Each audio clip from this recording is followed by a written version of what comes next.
Siya mga kalapatids, pasok to bago magano 46. Tama, pasok, konti lang diferensya niyan. Ayun na, bilisan mo boy, bilisan mo, girl. Kailangan pumasok so agad bago mag 46, mabilis ang clock time to. Ayun na, lalanding na sa baba. Naalangan pa. Siya si Idol Madla, nakakahanga, may mga hawak, gandang linyada. Ika'y inspirasyon kung bakit hanggang ngayon ako'y palaging kumakarera. Time check, 8:35. Abangan na to mga kalapatids. Ready na tayo para kay Grisel. Umpisa na siya na maaga. So, na-target natin na speed is yung 1-2 din. So, 1-3, start na ng speed ngayon. Ito yung forecast ulit natin. Yan. So, kailangan yung speed si Grisel, mga kalapatids. Yan na yung hinihintay natin. Sana umangat siya. Umangat pa siya. Umuwi lang ito bago mag 1-2. 34 pa naman yung isa eh. Ay, 46 yung isa. 46 pa, 44.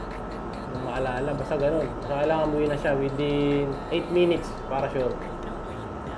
Para makuha natin yung maganda-gandang speed. Waiting tayo today. Kitang-kita naman natin dito yan eh. Mabilis ang kalaklan to pag dumating. Let's go! Siya mga kalapatids, pasok to bago magano 46. Tama. So, konti lang diferensya niyan. Ayun na. Bilisan mo boy, bilisan mo, girl. Kailangan pumasok so agad bago mag 46, mabilis ang clock time to. Ayun na, lalanding na sa baba. Naalangan pa. Tutok na eh. 20 seconds na mga kalapatids sa timer natin. Lagyan natin ng timer para kita natin. Ayan. Kurba, baba. Ayan. Ayan, tama yan. Yun!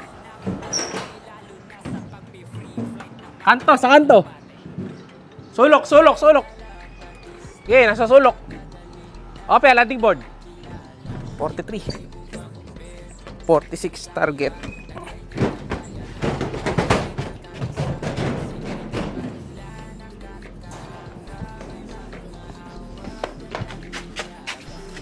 Lang bago 46. Mabot tayo bago 46. Mabot tayo sa 1-2 na target. 1-2, 1-7. So, congrats din sa pinsa ko. Naglaka na 1-2-40 yata speed niya. Mataas siya sa atin na 23 points. Mabilis pa rin si Grisel. Minuto lang. Yan, congrats san. Galing. Saka si Grisel, congrats din. Galing mo, Grisel. Ano siya? Inom na siya sa baba. Pagkatapos na ito, magpapahinga muna si Grisel. Kasi titigil na siya eh. Huling laban na ni Grisel muna sa top 4 now. No? So lilipat na natin siya ng club. Sali natin siya doon sa sa BBC. Yan doon natin sali. Tapos try natin siya doon i-pulling. No? Siya yung papalit kasi kay Kobe eh. So nasa na tayo ngayon, 180 na distance. So silang dalawa ni tayo sasandalan natin sa pulling yan. So hinihintay natin yung pula saka yung blue bar ko dito sa taas, dalawa. Kailangan pa tayo ng dalawa mga kalapatids. Waiting. Thank you. So mga pauwi nyo, ayan, good luck din sa inyo. Mabot tayo, ayan, ngayon pala nag 46 oh. Sakto. Ito na si pula. Uy, nadadapa si pula. Sok, uy. Sok. Sok na po, uy. Boy. Pasok. Sok na. Lakad sa kabila. Lakad matatag. Ano nangyari sa'yo? Pila yata mga kalapatids. Sa mga bagsak niya. Sige boy, si pula. Pasok. Okay. Boy, pasok ka na. Yeah. Alright. 2-0. Sana lang. Ubar, eto na. Up. Smooth. Pasok. Mabilis lang pumasok to. Blue, pasok na blue. Blue, pasok na. Blue. Pasok blue. Sige blue, pasok. Blue, pasok na. Sige na blue, pasok na. Up. Pambira naman to si blue. Lumipad pa. Saan nagpunta?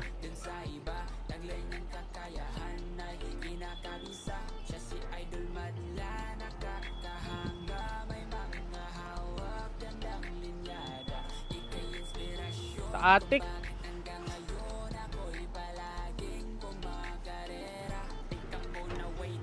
Jam!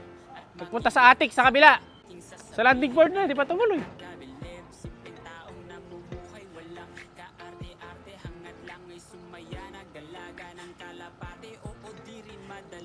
Ayun na, lumipad na.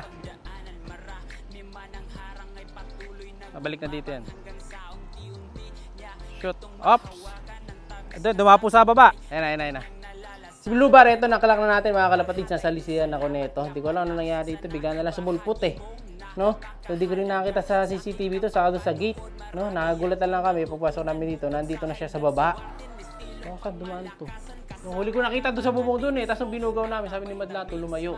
Pero ako, di ko kasi nakita lumipad. No? Tapos, yun nga, hinahanap ko sa paligid, di ko nakita, nasalisiyan siguro ako sa taas.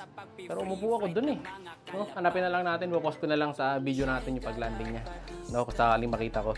So ayan, okay naman ang ibon natin. Sentro complete mula dun sa unang ibon natin kanina. Sa baba na si Kobe na nasa 1-piece speed ang kanina, ganda. Kaso yun nga, hindi tayo naka-end sa pan race dahil pulling lang muna sila. Tapos yung si Red, ang ganda rin ng uwi nito. Medyo ano lang siya, nadadapa-dapa lang. Tapos si Blue, okay din ang uwi. Nagkulit lang, mas mataas yung speed na ito. Pumasok agad eh. Kaso yun nga, lumipad siya. Pambira tong si Blue. Kinabahan pa ako, kala ko tutukod. Buti na lang, hindi niya tinuloy. Buti na bumaba eh. Buti na lang nagkatubili pa siya. Ngayon, punta naman natin si Grisel. Check natin. Let's go. Ito na yung mga pauwi natin na ibon, mga kalapatid. Siyempre, kanina, mabilis si Kalawang. Sumunod tong blue check natin na binibil. Ayan, bibilis din yan. Tapos si Grisel, ayun, kumakain na rin sa likod. Ayos na ayos din si Grisel, mga kalapatid. So, abangan na lang natin yung magiging final na resulta ng pan race. No? Update ko kayo sa end ng video natin. Siyempre, bago natin tapusin yung video, kailangan may resulta na to. Ayan, congrats siyempre sa lahat. Maraming salamat sa pag-aabang at pakikiyabang kay Grisel. Ayan o, ayan siya. Sana boy. Kita ka nga. Ayan o. Ayos boy. Hey girl. Galing mo. So, magpapahinga muna to. Kung sakaling may pooling sa Tuesday, doon na siya babalik. No? Pero sa malapit lang naman yon. Hindi katulad nung nilipad niya ngayon. Nasa 3 oras di pa rin. Yun, lilipa rin na lang niya. 1 hour na lang. So mas madali na para sa kanya. So good luck sa atin ha. Sana pumasok. Ito yung resulta mga kalapatids. Base sa aking pananaliksik mga kalapatids, ito na yung rank na kinumpute ko. Manual computation ko lang to pero hindi pa to sure. Ang total compute ko, tayo number 12 mga kalapatids. Kanina 10 kaso may isang na misplace ako eh. May isang hindi ko napansin. Kasi 6103 tayo, meron parang 6105. Ayan, hindi ko nakita itong isa na to. May 6105 pala, 103 tayo. Hindi ko nasulat ako na nakalagay. So, dapat kanina, 11 na tayo. Tapos may isang pumatong. May nanggaling sa top 26 siya tayo na umangat sa atin. Dahil nasa ano yata siya ngayon? Top 10 yata. Kaya ang bilis. So, number 3 yung pinsan ko, mga kalapatids. Kuha niya yung number 3. Ayan, o. HTB Lop. Congrats, son. Ayan, lahi din ni Grisel yan, mga kalapatids. Number 3. Motor ang nadali niya. Congrats. Ang husay. Ayan, o. Chinecheck ko yung mga detalye, mga kalapatids. So, diba? Ganyan tayo mag-check. Kahit ako kaya kumpitin yan. Pwede tayo mag-encoder. So, ayan ha. Possible number 3 si pinsan. Tapos, possible 12 tayo. Siya'y kalapatistang napakagaling na kinakilala.